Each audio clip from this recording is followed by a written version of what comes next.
बोला.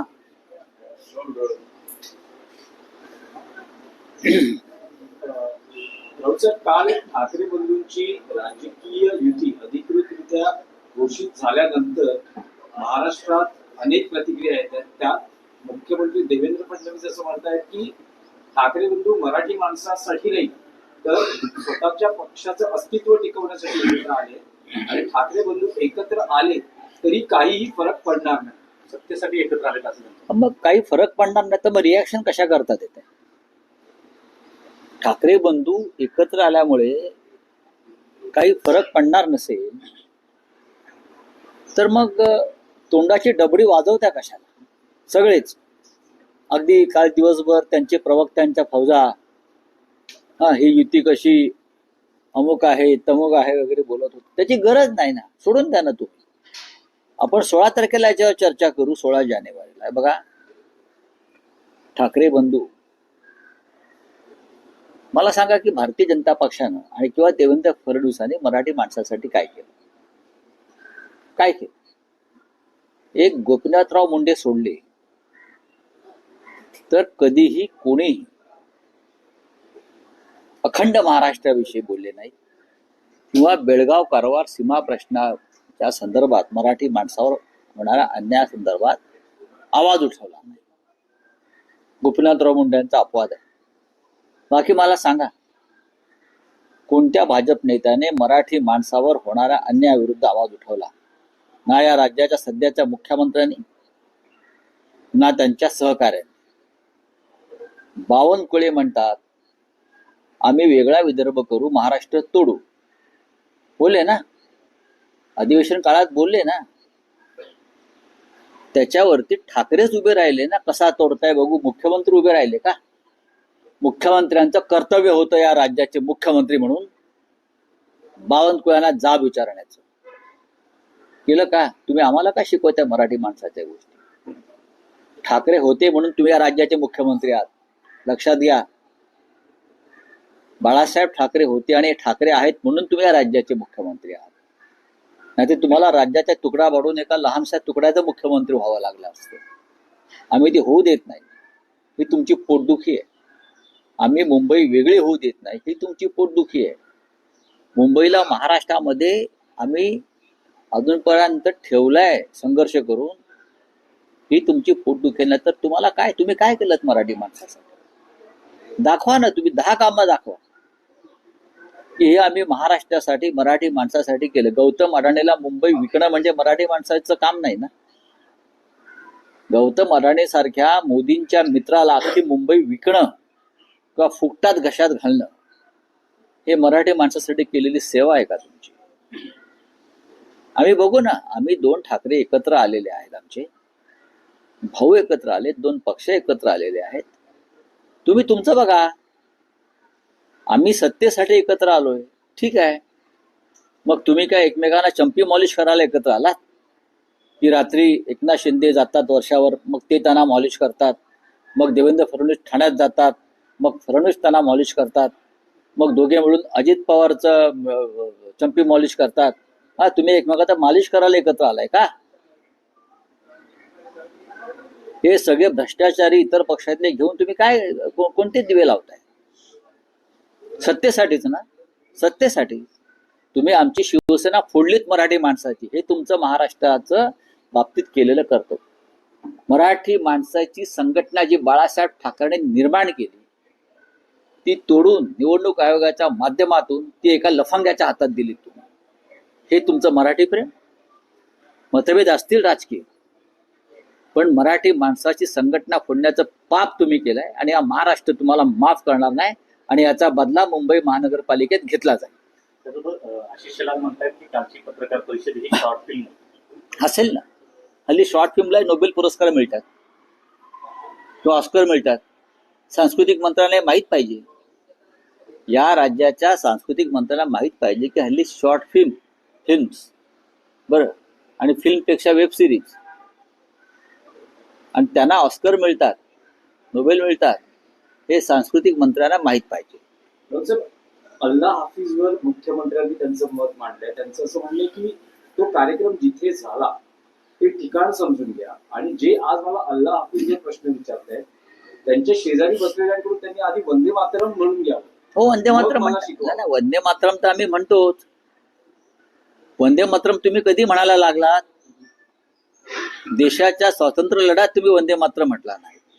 स्वातंत्र्यानंतर 50 वर्ष तुम्ही वंदे मातरम म्हटला नाही.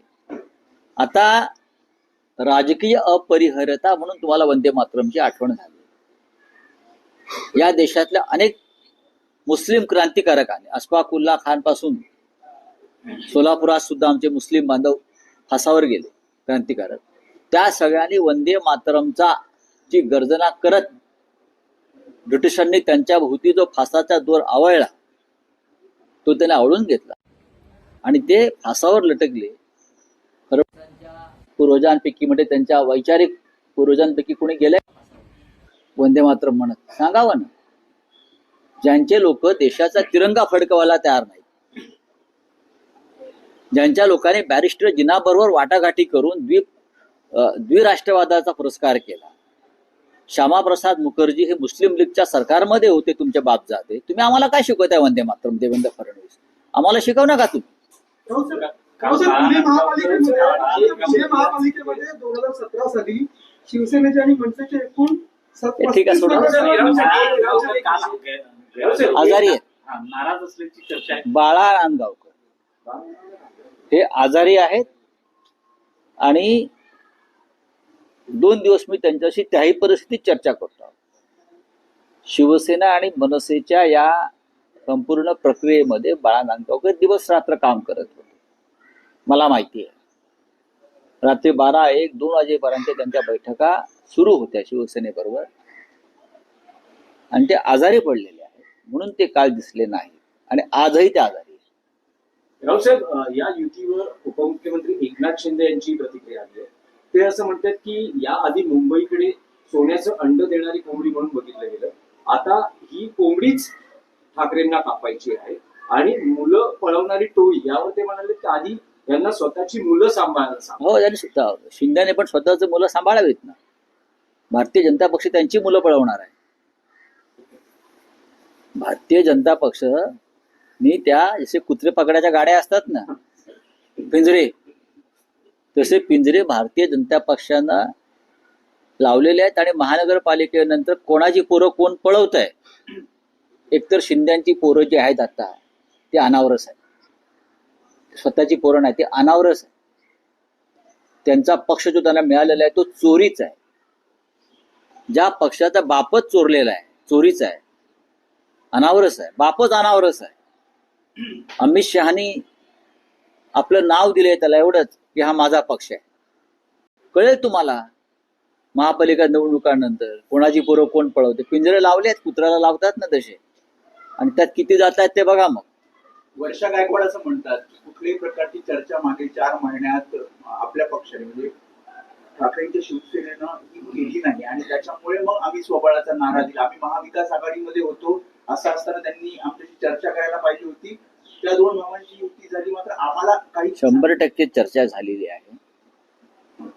मी स्वतः बोललेलो आहे, शिवसेनेचे नेते अनिल परब बोललेले आहेत, मी स्वतः रमेश चेनिथला यांच्याशी बोललेलो आहे, वारंवार बोललेलो आहे, 4 दिवसापूर्वी सुद्धा बोललेलो आहे.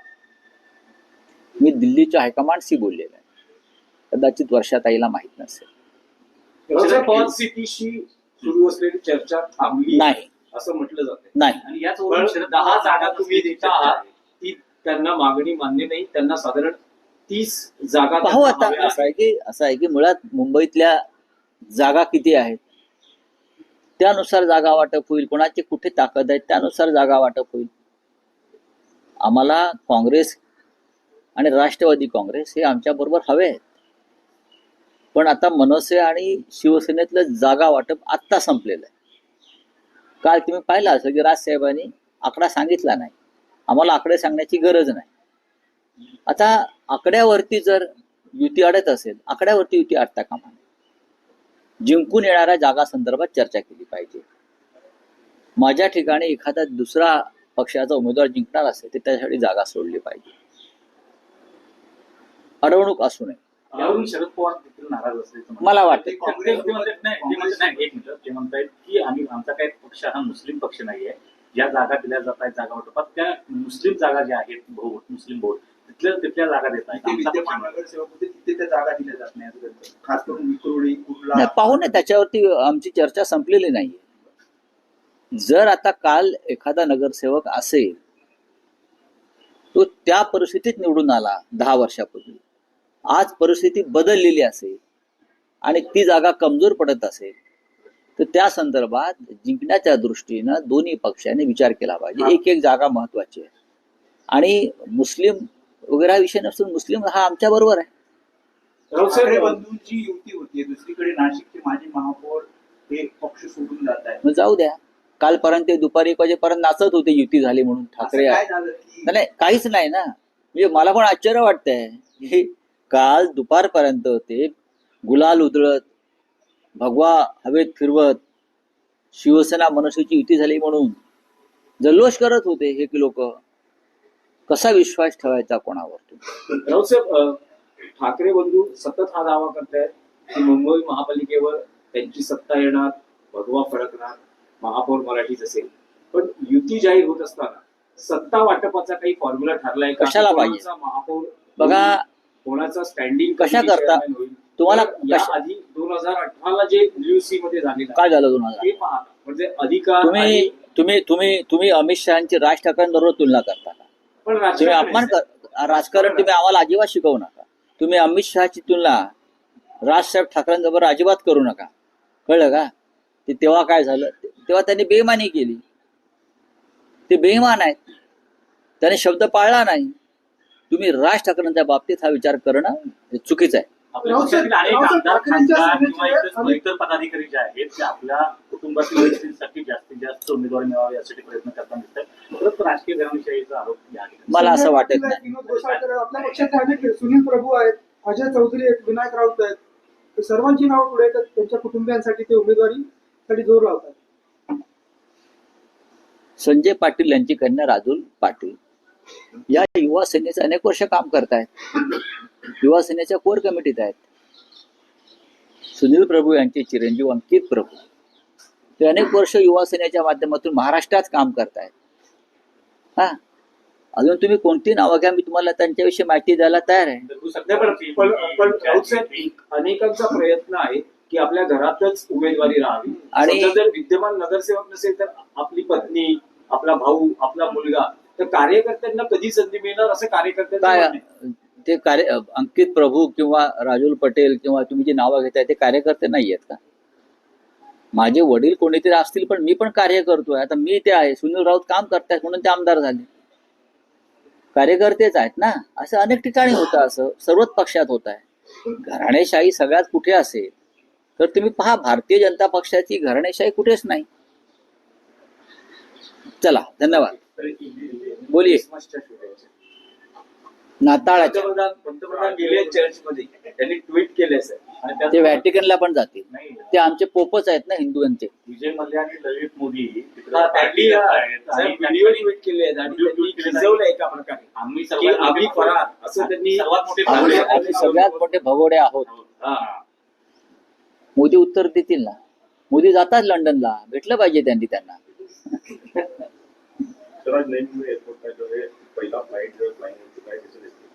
अच्छी बात है.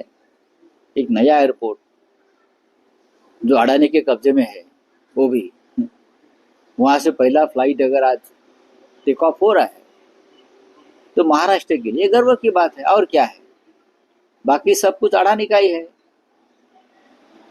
अब फ्लाइट भी अडानी के हो जाएंगे. चलिए. क्रिसमस जो है वो बैंड किया गया है. किस तरह दिखता है? कहा? यूपी में क्रिसमस बैंड किया गया है. तो मोदी चर्च में क्यों गए? अभी मुझे बताया गया कि मोदी जी चर्च में गए. करेक्ट. अगर यूपी में क्रिसमस बैन किया है तो मोदी जी चर्च में क्यों गए? वोटों के लिए गए? मोदी चर्च में अगर जाते हैं, मोदी इस देश में जो हमारे लाखों क्रिश्चियन बंधु है, उनको नाताल या क्रिसमस की शुभकामना देने के लिए मोदी चर्च में गए सांता क्लॉज बनकर, और वहां के सांता क्लॉज जो है यूपी के, अपने आप को हिंदू धर्म के ठेकेदार मानते हैं, वो क्रिसमस बैन करते हैं। क्या ये देश में क्या हो रहा है पूरे विश्व में? तो मोदी ट्रम्प को आज शुभकामना नहीं देंगे क्रिसमस की? क्या मोदी आज इंग्लैंड के प्राइम मिनिस्टर को या फ्रांस के प्रेसिडेंट को क्रिसमस की बेस्ट विशेष देंगे ना? लेकिन अपने देश में उनकी एक सरकार क्रिसमस को बैन कर रही है। क्या